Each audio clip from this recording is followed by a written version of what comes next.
In 2019, drivers around Atlanta spent more than 80 hours stuck in traffic, generating pollution and frustration, while costing each of them over $1,200 on average. The nightmare is typical of cities across the US, a country that's seen infrastructure investment as a share of GDP steadily fall, despite its population growing. In the absence of a federal plan, Georgia's state capital is now embarking on a multi-billion-dollar push to fix its challenges. But with a city to keep moving, a deep-rooted culture of driving, huge sites spread over several miles, and the world's busiest airport on its doorstep, the task is not exactly straightforward. This is the story of one team's quest to tackle Atlanta's traffic problem that holds lessons for cities across America.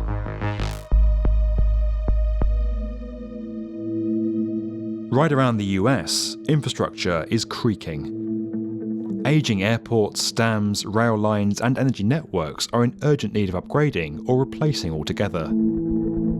Years of neglect have left some bridges on the verge of collapse, while some outdated water systems are putting public health at risk. 22% of the country's roads are in poor condition, and urban traffic congestion costs US cities billions of dollars each year. Atlanta is one of the hardest hit centres, and with the city's population set to rise by 3 million people over the next 30 years, a new regional transportation plan has been developed, giving commuters more travel options than simply driving. Investing over $170 billion through 2050, the plan includes expanding the streetcar network and building new rail lines, while investing in cycling and walking routes.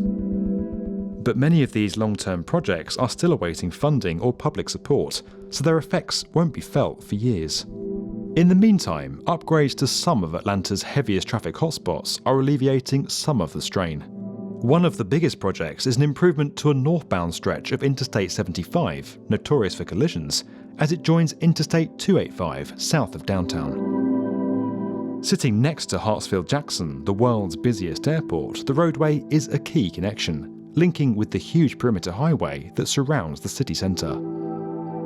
General contractor Archer Western, part of the Walsh Group, is now midway through the $76 million expansion, which involves widening and reconstructing parts of the busy section. This particular stretch of road in that interchange in particular has long been an issue, but obviously with massive population growth in Atlanta over the last 20 to 30 years, it's become exponentially worse, truthfully. It's just gotten to a point where operationally it's severely outdated and needed this upgrade. Heavy traffic is the norm around the intersection, mainly caused by vehicles weaving between lanes. To fix this, new collector distributor or CD lanes are being put in, pushing these movements back from the junction. Other changes include a new tunnel bridge and reconfigured ramps for joining traffic. This is several different kinds of retaining walls. We've got subgrade and foundation reinforcements that we've got to do that are unique to this project because there's a lot of groundwater in this area. It's kind of a unique bridge. The actual bridge beams themselves are oriented perpendicular to traffic versus typically they're put in parallel and the deck's put on top. This one's kind of reversed. All of this is happening on a site that's spread over several miles and with the intersection in near constant use throughout. Even when road closures are possible, the team has to work to tight deadlines. One ramp had to be entirely rebuilt in place over just one weekend, ready for the Monday rush hour. The project overall is being built to a much shorter schedule than normal, and with no space for an on-site office, the team is forced to collaborate over huge distances. But digital technology is making a big difference. Traditionally, plans would have been physically printed out and carried across the site, taking time, costing thousands of dollars in printing, and running the risk of people building from the wrong information. Every superintendent probably would have had a stack 5-6 inches deep of paper in the backseat of their truck, and then having to get them out on the hood or the tailgate. People from the office printing out new pages of any revisions. So we've really eliminated all that out of the field. The team's done this by introducing a tablet-based system built around Bluebeam Review. The software's made the team more productive, allowing superintendents and engineers to manage and mark up their documents on the move, instantly sharing comments or changes with people spread over several miles. As a project manager at the start of this project, my biggest fear is always having the not most up-to-date set of plans out in the field and be building off of those. So using the platform, we've really been able to mitigate those issues. I-75 is not the only job where the Walsh Group is going digital.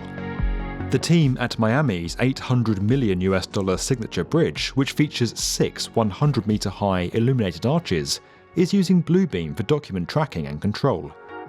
And the technology is supporting countless other infrastructure projects across the US.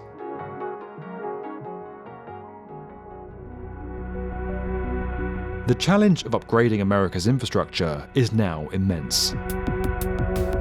With a repair bill estimated in the trillions and difficult decisions to make about priorities, the country's new administration has its work cut out with this particular issue. While the project in Atlanta might seem small in comparison, it's typical of the challenge that's about to be played out on vast sites across the US. And the approach of this expert team, using technology to plan and keep the city moving against the odds, is a powerful case study for us all. This video was made possible by Bluebeam. Learn more at the link below. And as always, if you enjoyed this video and would like to get more from the definitive video channel for construction, subscribe to the B1M.